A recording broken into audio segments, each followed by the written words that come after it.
This message comes from IXL, a learning platform for helping students maintain summer academic progress. A single subscription covers math, science, and reading for all children in a household. Receive 20% off at IXL.com/NPR. This is Planet Money from NPR. At some point in our work lives, there's this experience that a lot of us will have. We'll get laid off. By one estimate, 40% of American workers get laid off at least once in their careers. And when that happens, there is this thing that companies often say.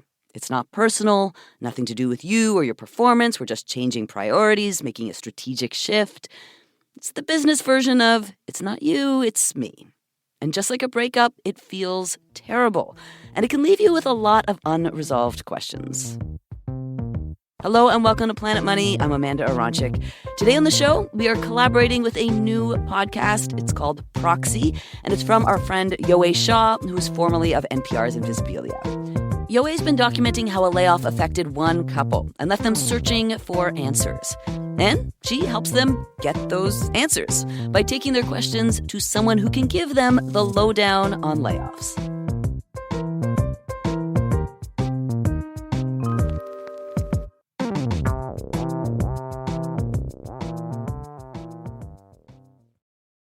Support for this podcast and for Planet Money Summer School comes from Capital One. With no fees or minimums on checking accounts, it's no wonder the Capital One bank guy is passionate about banking with Capital One. If he were here, he wouldn't just tell you about no fees or minimums. He'd also talk about how Capital One cafes are open 7 days a week to handle your banking needs. It's pretty much all he talks about, in a good way. What's in your wallet? Terms apply. See CapitalOne.com/bank. Capital One N.A., member FDIC. This message comes from Odoo, the all-in-one business management software platform. Whether you're a small or large business, Odoo gives you one flexible platform built to grow with you. Try today for free at odoo.com/planetmoney. For the rest of this episode, we are handing the mic over to Yowei Shaw. She lost her job at NPR during a round of budget cuts, and it led her to this reporting. So last year, I met this couple who told me a layoff horror story. We're going to call them H and V. We're using their initials because the story we're telling is about their work, and they worry that sharing the story could affect their jobs. And we're also not going to say where they worked. So before the layoff, H and V were having a great year. They got married, recently bought a cute blue house with tan shutters. They felt like they'd achieved the American dream. Something they thought they'd never get. They're both trans, both people of color. V is an immigrant. Look, we're not the Caitlyn Jenners of the trans world. We don't have, real status and real money. But as far as being able to, attain something resembling, comfortable, middle-class, dual income, no kids, transdom, hey, that's honestly, that's so good. I mean, isn't that the dream? After years of low-paying jobs and toiling in school for a master's degree, V finally landed his first good-paying, white-collar job. It was at the same company as H, and they really liked it there. Felt seen, supported. When H and V got married, their coworkers threw them this really sweet wedding shower with gold streamers and a West Elm gift certificate. I was actually quite moved, very surprised. I just never had anybody putting that much effort. This isn't like a family, but it's kind of a family. It's like our work family. And then one morning last June, V's at the office at his desk. He's been there for a few years, so his cubicle has become a little home away from home. He's got photos of H, his cats, and one of the few photos he has of his mom that he really treasures. V has a fresh, hot cup of coffee. He's about to put the final touches on a video project when he gets an invite to a meeting. I asked my coworkers across from my desk, I was like, hey, did you guys get this invite for this meeting in person? Is this the business meeting that we have? And they were like, no, we didn't get that invite. I was like, okay, let me go check out. It is what it is. V grabs his notebook and pen. He leaves his coffee. He'll be right back. He takes the stairs to the first floor and walks into the conference room near the front doors and security desk. And then I saw the boss of my boss's boss and the person from HR sitting in there. and I have a pain in my stomach. His first thought is that somebody complained about him using the men's restroom. So I sit down, and I was expecting to speak about that. And I look at the head of the department and say, unfortunately, we had to let you go. And I was just like, wait, what? I don't understand. I had never had any complaints. I never heard anything from my manager. My feedback has always been very positive. I had worked above and beyond of what you guys asked for. And they say, oh, it has nothing to do with your performance. We're just doing some budget cuts and you were on the list. And then the HR person say, yeah, unfortunately, we had to let you go. And she smiled when she said it. She smiled, like a very creepy, dead in the eyes smile. Honestly, I felt like I was being swallowed by a sinking hole. The chair was like going through the floor. I was so scared that I was going to have like a panic attack. V takes a deep breath, tells himself he's all right, keep it together. So I say, okay, well, I need to go back to my desk. I need to finish this video. I want to turn it in.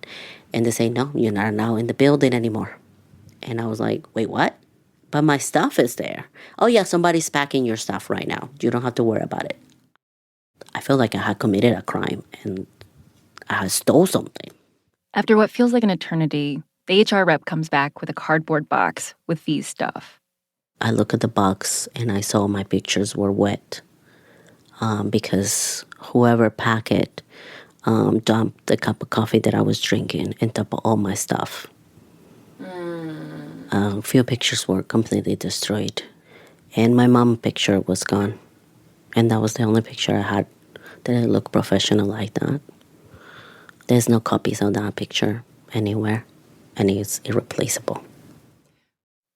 V says the HR rep tells him he has 10 minutes to leave the building, or they'll call security. He wants to scream, but doesn't want to make a scene. He just dries off his things with a paper towel and packs everything into his backpack. H was working from home that day. He'd just gotten back from a doctor's appointment when he saw the text from V. When he got home, he came in the door and I just pulled him into a big hug. I held him and I told him things like, we will be okay. We're not going to lose the house. I can support us. It's going to be okay. So that's the first part of this layoff horror story. Now for the twist. A few weeks after the layoff, V is trying to recover, find a new routine. H is settling back in at the office. And then one day, he's catching up with a manager friend, and she tells him she has to lay someone off from her team in a few weeks. H starts to panic. I knew that layoffs happen in like waves. On one day, they'll lay off hundreds of people, which means that if I know for certain more layoffs are coming next month, for even one person in a different building, there's still a very strong possibility they are coming to my team, to my building. What if it's me? What if I'm next? H says his coworker even told him the day layoffs would happen. And over the next few weeks, H becomes fixated on whether he's safe or not. He scours the pipeline of upcoming projects to see if things are slowing down. He scrutinizes every interaction with his boss. Was she being distant today? Why did she move their one-on-one to a different room and different time? Did you feel like a conspiracy theorist? Oh, absolutely. I felt like a conspiracy theorist, and I felt fixated. I just kept talking about it over and over and over. I kept talking about the signs and talking over the signs. And what do you think? Do you see the same thing? And I felt bad for my husband because I felt like I was potentially re-traumatizing him because I would not shut up about it.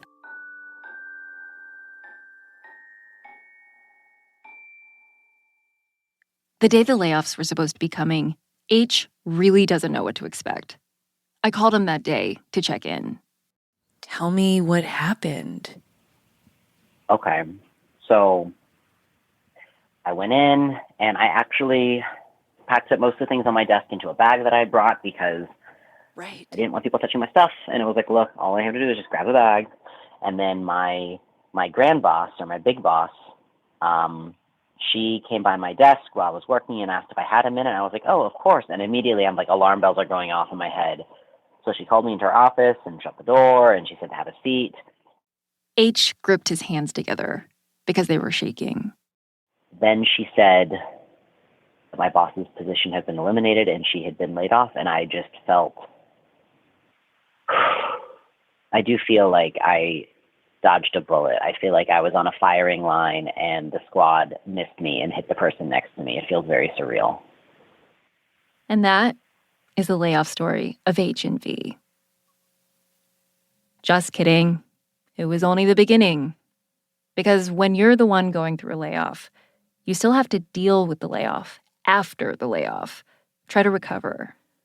There's a bunch of research that finds that layoffs, not surprisingly, can lead to all kinds of bad things. 20% decline in lifetime earnings, increased risk of divorce, cardiovascular disease, depression, even suicide. Oh my gosh! Hi! Hey. Hey. It's been a while. Yeah, it's been a second, hasn't it? 6 months after first interviewing H and V for the story, I checked back in with them. They still live in the cute blue house with the tan shutters. H is still working for the company. V, on the other hand, struggled in the months after his layoff. He felt hopeless at times. He got on antidepressants, and that helped. But he wasn't able to find another job in his field, even after months of interviews. Now he's substitute teaching and getting an education degree. He feels like he's found his calling. He no longer wants to go back to the corporate world. Since I started this job as a teacher, I've had all these companies that I had applied in the last 6 months reaching out to me now. Oh, we're reaching out for an interview. Please schedule your interview. We would love to have you for an interview. It's like when your ex gets back in touch the moment you're with somebody else. Yes. Yes. That's exactly what happened. So they're doing okay. But the shock of the layoff is still with them. And whether it's justified or not, a lot of their anger is focused on the HR rep who laid V off. Look, I know it's not personal. I know she probably did not make that decision personally, but it's still personal to me. They both wish they could talk to her about it. I mean, if I could really see her, like, face to face, like, there are some things that I would, like, ask or that I'd say that I cannot politely say while maintaining my employment. They have questions like, why couldn't V go back to his desk? Why did the layoff feel so dehumanizing? Did it have to be that way? And when they told V it wasn't about his performance, was that really true? How does that layoff list get made anyway? This is one of the things that's hardest about layoffs, the black box of not knowing what's really going on behind the scenes. And so I found someone for H and V to talk to. It can't be the actual HR person who laid V off. H still works for the company, and he feels like that would be too big of a risk. So it's a proxy HR rep. That's coming up after the break.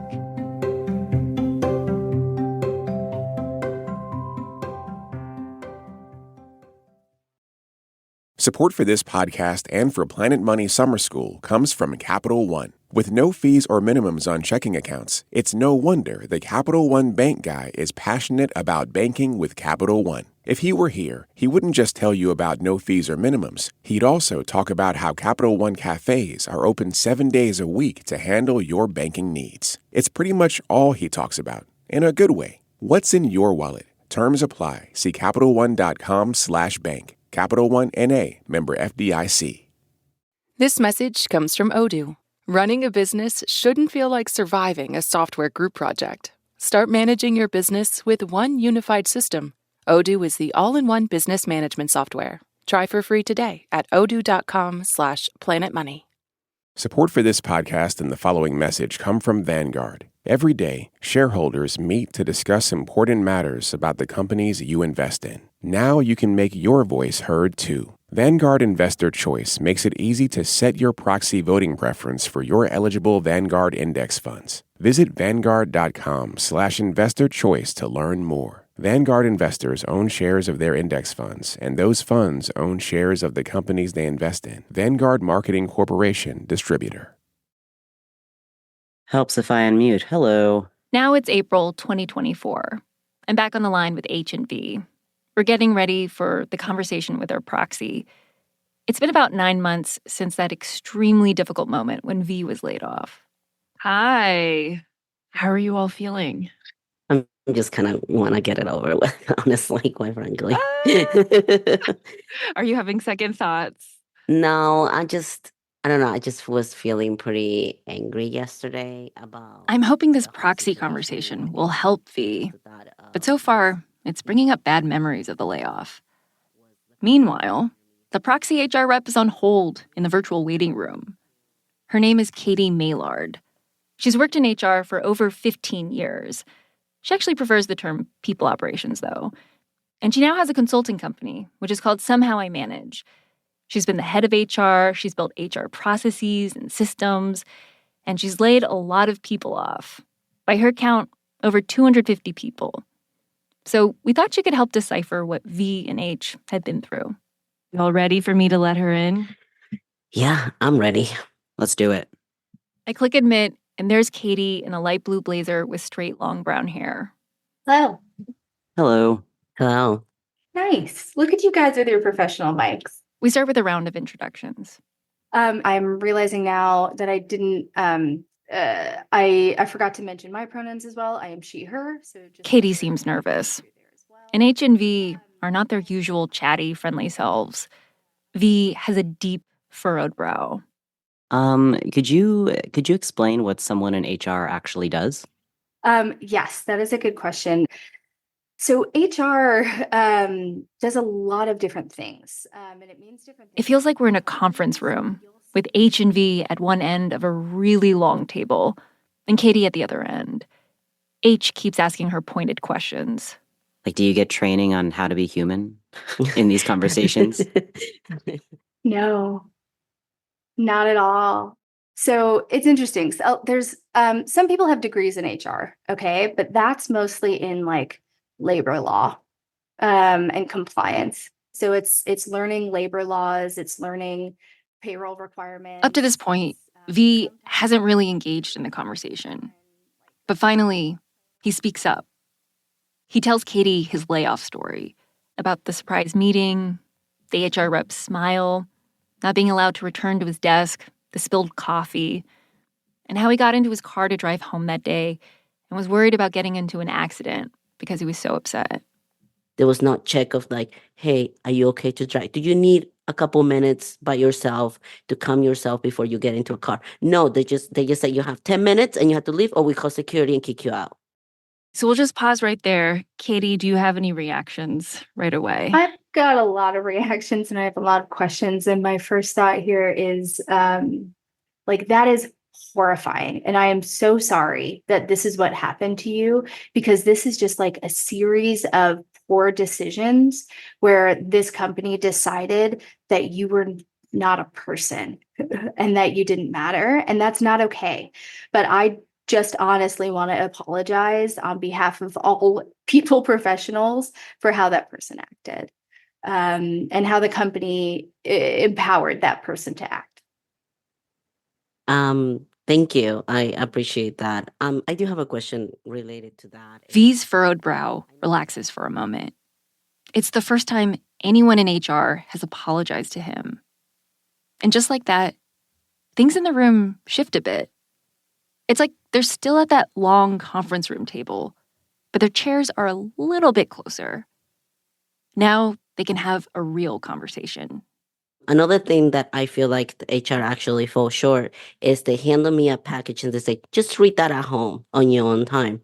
I actually didn't open that package for 3 days. Yeah. And then I finally opened, and then I find out that it was a severance pay. Yeah. She should have walked me through that package. Yes, 100%. I am a foreign. I'm an immigrant. This is my first corporate job. I do not know the culture. I am not middle class. I had always been poor. Education was the only thing that got me out of that.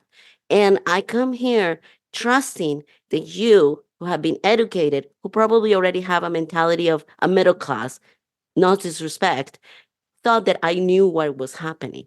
I didn't. I have no idea. Yeah, I was going to ask if there was a severance package that was offered, because typically, in terms of how termination conversations go down, you want to talk about severance and you want to talk about the package that's being given, because that's the best way to help folks move from the shock to, okay, let's think about how this is going to be possible. My perspective there is that regardless of what background you're coming from, HR should walk you through this intensely legal document. It's not written in English, right? It's written in legalese. And so every single time I have walked through the document explaining paragraph by paragraph what the headers mean, and suggesting you go find your legal counsel if you'd like to, because even if you have grown up knowing a bit more of the game changes. The game being corporate America. You're not even required to offer severance. So if you've gotten laid off at 3 different companies, you'll have 3 different experiences. Then V brings up another thing that unsettled him about the way his layoff went down. The fact that he wasn't allowed to go back to his desk. I know of another coworker and friend who got being laid off maybe a month after. She was allowed. She was allowed to go back and say goodbye. And she was allowed to pack her baby pictures. I just don't understand that. And I guess I just want to hear what was the thought behind that. Yeah. I have questions about this HR rep. Were they early in their career? Were they experienced? How much practice they did for this? Because there's so much variety in how they treat people. The risk when you let someone go back to their desk is that they're going to talk to other people and distract them from their work. So that's typically why HR might not let you go back to the desk, because they think that there is a risk that you might talk or destroy property. And it's not necessarily about you. It could be that this HR person had terminated someone previously who threw their laptop on the ground. And so they're never letting that happen again. But just because one person might cause damage doesn't mean you have to take away the humanity of everybody. And your experience and the moments that you had layoff of people, are you being instructed to give the news and smile at the same time? Obviously, no. There's no reason to smile. However, I have had people on my team that I've had to coach around this because they have nervous smiles. And sometimes I also see HR reps kind of dissociate to a certain extent as a coping mechanism, and stop considering you human. They see you as a problem that needs to be dealt with. What I try to do and what I train my team to do in layoffs is like, let's treat these folks as if they might come back someday. Mm-hmm. H and V are nodding vigorously. They're learning things. H starts talking about his experience with layoff anxiety, how there were layoffs last January, then last June, then last July. And that sets off an alarm bell for Katie. Usually I find layoffs they're supposed to follow either a strategy change or they're supposed to follow like an issue with cash flow. Layoffs are a short-term cash saving strategy, and they're not always in practice. In theory, they're a short-term cash saving strategy. So let's say they did them in January, gave it a couple months to stabilize, waited for the severance to stop, saw in June, we're still spending too much money, we need to do more, right? But to do them June and July, to me, I don't mean to accuse them, but I feel like they were trying to space these out to avoid having to be held accountable to the WARN Act. What Katie's mentioning, the WARN Act, is pretty much the only regulation we have around how layoffs go down in the U.S. There are a bunch of exceptions and complicated details, but basically, if a company has a certain number of workers and wants to lay off a large number of them during a 30-day period, then the WARN Act can get triggered, and the company is required to give 60 days advance notice. So Katie feels like the company might have done smaller rounds of layoffs spaced more than 30 days apart to avoid the WARN Act. So just not to say that's what they were doing. I don't know what the numbers are, but that could be a reason why they would space them out. Because otherwise, no company wants to do layoffs month after month. Because as soon as that layoff happens, you lose productivity for the remaining staff for weeks. And by the time you're getting it back, you're doing another round. That's crazy. Like, that's a crazy thing to do. We only have 30 minutes left in the interview. And there's this big question that's still lingering. When you get laid off, they say it's not about your performance. But is that really true? How does the list of who gets laid off actually get made? In the case of a layoff, you will always be told that it was a business decision, right? If it's a layoff, it means that job does not exist anymore. So how layoffs should happen and how the decision should go is starting with a strategy, right? So you need a strategy change of what are we not going to focus on in order to afford losing this many people. And then you see what you're not focusing on, you see who was doing those jobs, and typically those are the jobs that would be laid off, right? That's obviously not anything to do with their performance, but that's not really what happens. So in my experience, sometimes it flows from strategy. Sometimes it's who was the last person hired. Sometimes they take cost into consideration. Sometimes the companies gives each department head and says you have to cut 15% of your workforce. It may be actually random. And random seeming because it's based on the information the C-suite executive has, meaning what was managed up. Were you ever on a project that they heard about? And I think all of that to say, most of the time it's not about you, right? It's about probably poor decisions that leaders made in hiring for a role that they weren't going to let settle, or that they didn't have budget for. Or changing strategies. And it just sucks that because we have this kind of at-will employment system in the US and every state outside of Montana, American businesses aren't as thoughtful in hiring because they know that they can let folks go easily. At the end of the conversation, I look at the Zoom boxes and it feels like V, H, and Katie are no longer at the conference room table. Thank you for letting us ask you those questions. Thank you so much for having those hot conversations with us. Oh my God, thank you for sharing with me. Thank you so much for Instead, it's like we're at a bar, and it's the end of happy hour. The best kind, where dirt has been dished, secrets revealed, and support and solidarity offered. And weirdly enough, I actually do feel like I have some closure on some of those kind of lingering questions I had. Me too. Yeah.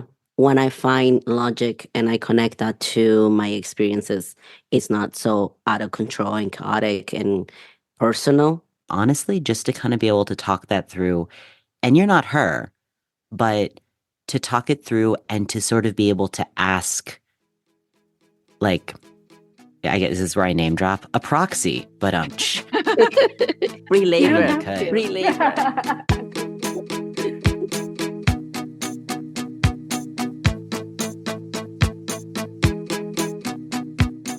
That's Yowei Shaw with an adaptation of her 3-part series on layoffs.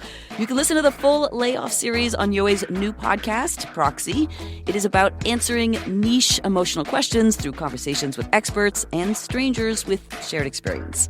It is out today, woohoo, wherever you get your podcasts. And you can support the show and find out more by going to patreon.com/proxypodcast. Proxy is produced by me. The Layoff series is edited by John Delore, with research and reporting help from Kim Nadervane-Petersa.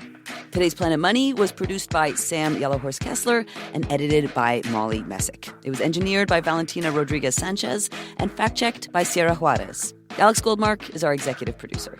And while working on the series, I looked for layoff songs to listen to, and I have to tell you, I could hardly find any layoff songs. That is unbelievable, by the way. I know. Someone needs to fill that gap. Exactly. So I wrote one. The song you're listening to right now, it's called Gold Star. It was written by me and Kyle Pooley of Headroom Studios, who also produced and mixed it. It was mastered by Ryan Schwab with additional production help by El Grillo. There's also a music video.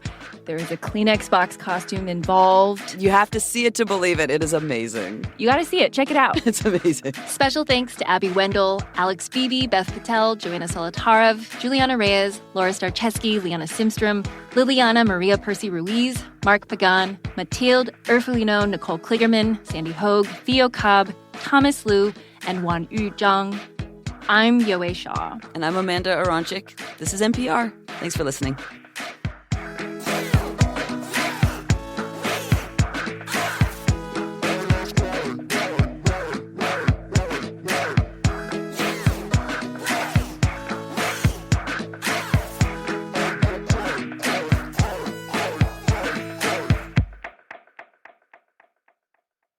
This message comes from Capella University. You know that feeling when there's a spark building inside you, that you were meant for more? That's your own drive pushing you towards what's next. Capella University gets that. With their FlexPath learning format, you can set the pace and earn your degree without putting life on pause. You've built experience and know what you're capable of. Now, this is your time to turn that momentum into more. The only real question is, what can't you do? Learn more at capella.edu.